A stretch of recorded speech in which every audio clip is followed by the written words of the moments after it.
দিইনি আর হজ ঠিক করে করিনি, আর 6 নম্বরে যাওয়ার পরে অটোমেটিক আমরা শেষ হয়ে যাব। কেন? আমরা হালাল আর হারাম কেউ বেছে চলি না। চলছে বল মনে করছেন? চলি না। 7 নম্বরে গিয়ে অন্যের হক মেরেছে কিনা আমরা বুক ফুলিয়ে বলতে পারছি না যে হক মারিনি। আর অন্যের হক বুঝিয়ে দিয়েছি কিনা, আমরা বুঝিয়ে দেওয়া তো দূরের কথা, বুঝিয়ে নিয়েছি, আমারটা বরং একটু এসেছে কিনা কারো একটু, ওটাই আমরা ভাবনা নিয়েছি। এর জন্য আমাদের জান্নাত যাওয়া সম্ভব নয়, খুব কঠিন। এটা 8টা জিনিস লাগবে আপনাকে ফুলসিরাত পার হতে। এই 8টা জিনিসের মধ্যে যদি 7 নাম্বার পার হয়ে 8 নাম্বারে গিয়ে আটকিয়ে যান, জান্নাত যাওয়া যাবে না। 8 নাম্বারে গিয়ে আটকিয়ে গেলে জান্নাত যাওয়া যাবে না। আমাদের মধ্যে নামাজ নাই, রোজা নাই, হজ নাই, যাকাত নাই, জিকির নাই, হক আদায় নাই, হালাল হারাম আমাদের বাছা নাই। বলুন জান্নাত যাওয়া যাবে? একটু জোরে বলতে হবে, যাবে? সম্ভব নয়। তারপরে এই যে সূর্য দেখছেন আকাশের ওপরে, এই সূর্যটা কত দ্রুত অনুভব করুন যে সূর্যটার একটা মাত্র মুখ খোলা আছে, আর তার তাপ উপর দিকে উঠে আর উঠার পরে সেটা আবার নিচের দিকে নেমে আসে। এই সূর্যের তাপ আমরা আজকে সহ্য করতে পারি না, এত ভয়ানক তাপ আমাদের কাছে আসে। কিয়ামতের দিনে আল্লাহর নবী সাল্লাল্লাহু আলাইহি ওয়াসাল্লাম বলেছেন, মাথার 1 হাত উপরে সেই সূর্যটা চলে আসবে। একটু জোরে বলা যাবে না? কতটুকু বললাম? 1 হাত উপরে চলে আসবে। আর সূর্যটার মুখ হবে 12টা। কটা? 12টা। সেই সূর্যের মুখ উপরে হবে না, একেবারে নিচে, 1 হাত মাথার উপরে। তাহলে এক সূর্যের মুখে যদি এই তাপ সহ্য না করা যায়, 12টা সহ্য করা যাবে? এটাই ওয়াজ। এইটুকু যদি শুনে নেন, এইটুকু যদি মেনে নেন, আর ওয়াজ শোনা লাগবে? আর লাগবে না। এইটুকুই আমাদের ওয়াজ যদি আমরা মনে করি। আর যদি মনে না করি, সারা রাত কে রাত জীবন ভর ওয়াজ শুনে চলে যাব, আমরা নিজেরা পরিবর্তন হতে পারবো না। তাই পরিবর্তন হয়ে যান। যে 8টা ফুলসিরাতের ধার পার হতে হবে 8টা আমল নিয়ে। এই 8টা আমলের একটা যদি কমজোর হয়ে যায়, আপনি পার হতে পারবেন না। তাহলে 8টা আমলকে শক্ত করে ধরুন।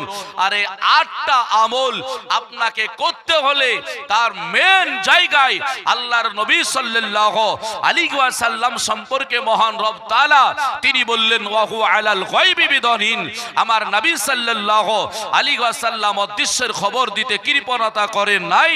ওই নবীকে গিয়ে বলো, যেই নবীর কাছে তুমি ভুল করলে, যে দুনিয়ার বুকে তুমি অন্যায় করলে, নবীর কাছে একটু যেতে হয় আল্লাহর কাছে তওবা করার জন্য। জোরে বলি সুবহানাল্লাহ। ওই নবী পাক সাল্লাল্লাহু আলাইহি সাল্লামকে ধরো, তবে তোমার উপরে দয়া মায়া হতে পারে। কারণ 8টা বিপদের জায়গাতেই আমার রাসূলুল্লাহ রয়েছে। জোরে বলি সুবহানাল্লাহ। এর জন্য কোরআন বলে দলিলটা নিয়ে যান। আল্লাহর হাবিব সাল্লাল্লাহু আলাইহি ওয়াসাল্লামের জন্য মহান রব তাআলা তিনি জানিয়ে দিলেন, বলে পৃথিবীর বুকে তোমরা জেনে রেখো, তোমরা মেনে রেখো, ওয়া ইয়াকুনার রাসূলু আলাইকুমুশ শাহিদা। আল্লাহ পাক বললেন, নবী সাল্লাল্লাহু আলাইহি ওয়াসাল্লাম কিয়ামতের ময়দানে সাক্ষ্যদাতা হয়ে দাঁড়িয়ে থাকবে, তোমাদের জন্য সাক্ষ্য দেবে নবী জান্নাতি বানানোর জন্য। জোরে বলে সুবহানাল্লাহ। ওই নবী পাক সাল্লাল্লাহু আলাইহি ওয়াসাল্লামের ওয়াজ আজকে যদি আমরা এতটুকুই মেনে নিই, আমরা জীবনে ধন্য হব, মরণ ভালো হবে, হাসর ভালো হবে, মিজান ভালো হবে, ফুলসিরাত ভালো হবে, আপনার যেন হাউজে কাউসার ভালো হবে। আমাদের এগুলো সব পার হয়ে যাব, আমরা জান্নাতি হয়ে যাব। আর যদি না হয় সবটাই বেকার হয়ে যাবে। চলুন সেই নবী পাক আলাইহিস সালাম, আজকে ইমামে হুসাইন রাদিয়াল্লাহু তাআলা আনহুর যে আলোচনা শুনছেন, নবী আমার ইমাম হুসাইনকে রেখে উনি কি কি দিয়েছেন, হুসাইনের জন্য কি দিয়েছেন, আপনারা কি দিচ্ছেন, আমরা কি দিচ্ছি, নবী কি দিয়েছেন, নবীর আপনার যেন সাথী বর্গরা কি দিয়েছে, একটা একটা করে আপনাদের ধৈর্য মোতাবেক শোনাবো ইনশাআল্লাহুল আজিজ। সেই নবীর প্রতি মহব্বতে ঝুমঝুম করে দরুদ পড়ুন। আল্লাহুম্মা সাল্লি আলা মাওলানা মুহাম্মাদ ওয়া আলা আলিহি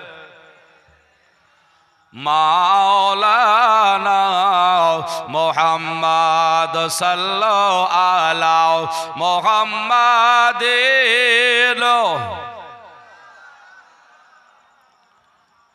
আর নীল আকাশ লাল হইল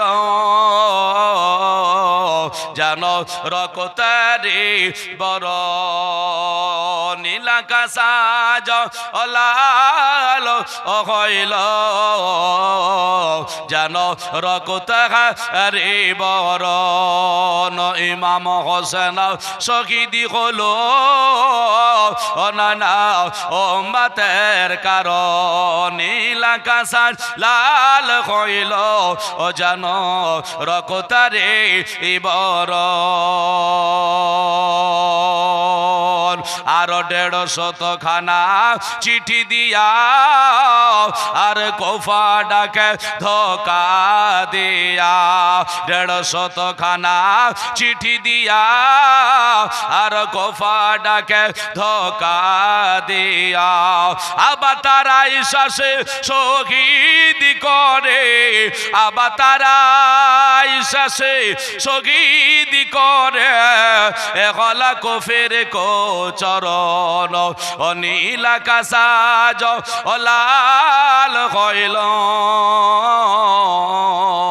ও যেন রক্তেরি বরণ কারবালার মরুর পরে ইমাম হোসেন লড়াই করে আবার 3 দিন ধরে নাহাদায় পাহাড়ে আবার 3 দিন ধরে নাহাদায় পাহাড়ে এসিদেরি বদ কারণ নীল আকাশ লাল হইল ও যেন রক্তেরি বরণ আর ফারিসি তারা এসে বলে আর হুসাইনের 2 কদম অত হলে একটো হুকুম পেলে মোরা একটো হুকুম পেলে মোরা আর ধলিতাম তোলার মতো নীল আকাশ লাল হইল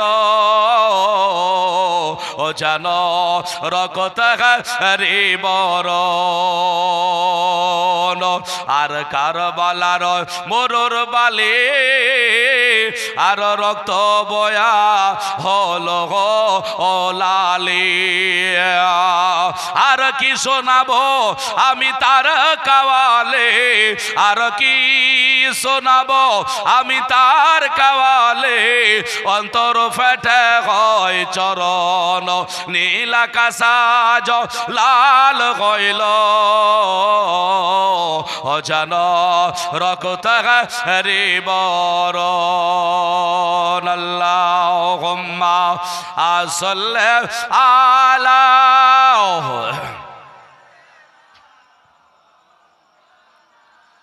মুহাম্মাদ ওয়ালা আলা সাইয়্যিদিনা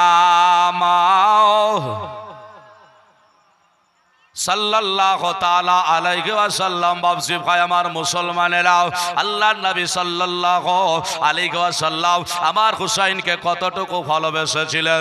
আমার নবী পাক আলাইহিস সালাম বলেন, আমার নাতি ইমাম হুসাইনকে দুনিয়ার বুকে রাখার জন্য আমার কালেজার টুকরা আমার বেটা ইব্রাহিমকে আল্লাহর রাস্তায় দিয়ে দিয়েছি। মালাকুল মউত আপনার যেন ডাক দিয়ে নিয়ে নিয়েছে। শুধু তাই নয়, আমার নবী পাক আলাইহিস সালাম বলেন, আমি আমার হুসাইনের জন্য আমার কত সাহাবীদের দিয়েছি। আমার ইমামে হুসাইনের জন্য কত জন জীবন দিয়েছে। শুধু তাই নয়, আমার ইমামে হুসাইন রাদিয়াল্লাহু তাআলা আনহুকে মহব্বত করে ভালোবেসে আপনার যেন আব্দুল ওহাব কালবে নিজের জীবনটাকে দিয়েছে। শুধু তাই নয়, আমার ইমামে হুসাইন রাদিয়াল্লাহু তাআলা আনহুর জন্য কত জন আপনার জীবন দিল। কিন্তু কিন্তু বাবা মা আজকে লক্ষ্য করে দেখুন না কেন, যেই মক্কা ছেড়ে মদিনায় আপনার যেন নবী গিয়েছিলেন, ওই মদিনা শরীফে আমার ইমামে হুসাইন রাদিয়াল্লাহু তাআলা আনহু আরাম করে, কিন্তু হঠাৎ করে ওনাকে আপনার যেন ডাকা হলো। ওনাকে ডাকার পরে কে বাবা ডেকেছে?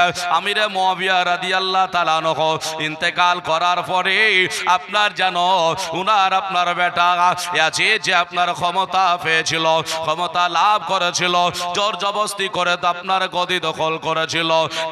একমাত্র তার উদ্দেশ্য ছিল বাবা ওই গদির মধ্যে থেকে নিজেকে আপনার যেন বড়াই করা, অহংকার করা।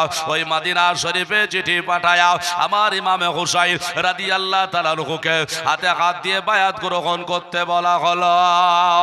হুসাইন রাদিয়াল্লাহু তাআলা আনহু কিছু যুবকদেরকে নিয়ে আসার পরে আপনার যেন ওবাইদুল্লাহর বাড়িতে হাজিরি দিয়ে দিল। ওবাইদুল্লাহকে বলল, ওবাইদুল্লাহ শোনো, আমার সঙ্গে কিছু যুবকেরা বাইরে আছে, কিন্তু ইমামে হুসাইন রাদিয়াল্লাহু তাআলা আনহুর জানা ছিল আমাকে বাড়িতে চিঠি দিয়েছে, মানে কোন দুঃসংবাদ রয়েছে।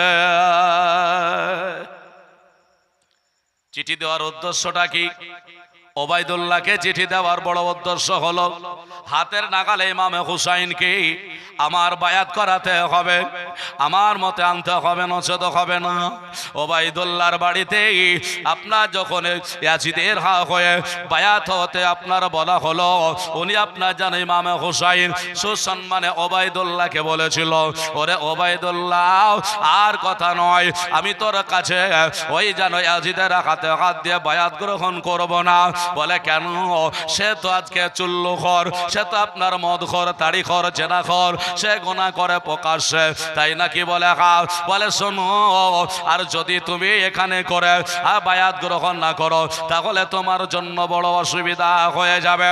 ইমাম হুসাইন রাদিয়াল্লাহু তাআলা আনহু নওজওয়ানদের বলেছিলেন, বলে জওয়ানেরা, আমি বাড়ির মধ্যে যদি আওয়াজ উঁচু করে ফেলি তবে তোমরা প্রবেশ করবে, আর আওয়াজ যদি উঁচু না করি কেউ তোমরা যাবে না। ঠিক আছে, আপনার যেন নরম ভদ্রভাবে ইমাম হুসাইন বেরিয়ে আসে। ব্রাদার ইসলাম এমন সময় ওনার বেরিয়ে আসা দেখি বেঁচে নিল ওবাইদুল্লাহ বায়াত গ্রহণ করবে না, আওয়াজ উঁচু করে বলল, ও গো ইমাম, আর যদি বায়াত গ্রহণ না করো এ মদিনায় তোমার থাকা যাবে না, মদিনায় বড় অসুবিধা হয়ে যাবে। ইমাম হুসাইনের দুই নয়নে পানি ঝরে পড়ে। আল্লাহ, কি যেন মুসিবত চলে আসলো, যেই মক্কা ছেড়ে মদিনার শরীফে এসেছিলাম, মদিনার শরীফ থেকে নাকি আবার চলে যেতে হবে। এবার উনি যেন কারো দিকে কথা বললেন না, একজন আপনার যেন একটা একটা করে বেরিয়ে চলে যাচ্ছে। এদিকে ওবাইদুল্লাহ আর একজন নবীর সাহাবী যার নাম হলো জুবাইর, ওনাকে যেন পত্র দিয়ে দিয়েছে, জুবাইরকেও বাড়িতে ডাকা হয়েছে। জুবাইর বাবা আসে না, উনি যেন আগে মক্কায় রওনা দেয়। আর আমার ইমামে হুসাইন রাদিয়াল্লাহু তাআলা আনহু উনি যেন বাড়িতে চলে গেলেন। নওজওয়ানদের বললেন, ভাই রে, ওরাও তো আমার নবী মুস্তাফার কালমা পড়ে, আমিও তো নবীর কালমা পড়েছি, ওবাইদুল্লাহ নবীর কালমা পড়ে, ইয়াজিদও নবীর কালেমা পড়ে, বলো ওই ওবাইদুল্লাহর সঙ্গে যদি আমি এখন যুদ্ধের ঘোষণা দিই তাহলে কালমা পড়াদের মধ্যে রক্তর বন্যা বয়ে যাবে। সবাই কালেমা পড়ে, কে কোন পথের মানুষ বোঝা যায় না। ইমামে হুসাইন বলে, ভাই তোমরা বাড়ি চলে যাও, আমি আর মদিনায় থাকবো না, এই মদিনা ছেড়ে আমি মক্কা শহরে চলে যাব। আর মক্কা শহরে যাওয়ার পরে ওখান থেকে কোনো ব্যবস্থা নিয়ে নেব। সকলে বলল, হুসাইন গো, আপনি মদিনা থেকে যদি মক্কা শরীফে চলে যান তাহলে তো আমরা আজকে এতিমের মতো হয়ে যাব। উনি বলছেন, কিছুই করার নাই। এই বলে বাড়ি চলে গেলেন। ডাকলেন আলী আকবরকে। আলী আসগার ছোট ছেলে বাবা, ওনার বেটি আপনার সাকিনা রাদিয়াল্লাহু তাআলা আনহাকে ডাকলেন। আপনার যেন ডাকছেন সুগরাকে। আর নিজের ভাতিজা যার নাম হলো কাসিম, আমার ইমাম হাসান রাদিয়াল্লাহু তাআলা আনহুর বেটা, সকলকে এক জায়গায়। আলী আকবর বলে বাবা, এই গভীর রাত্রিতে ডাকছেন কেন বলুন? নবী আমার রওজা মোবারকে। আলী আকবর বলে বাবা, এই রাত্রিতে আমরা রাসূলের রওজা জিয়ারত করতে যাই, কিন্তু আজকে আমাদেরকে ডাকছেন কেন বলুন? মুসলমান আমার ভাইরা, যাবনি কথা বলা হুসাইন বলে, ওরে আলী আকবর, আমাদের আর মদিনায় থাকা হবে না, মদিনা ছেড়ে চলে যেতে হবে। বলে কোথায় যেতে হবে? বলে যেই দেশ যেই শহর ছেড়ে এসেছি মক্কা শরীফ, ওই মক্কা শরীফ ছেড়ে চলে যাব, মক্কায় চলে যাব।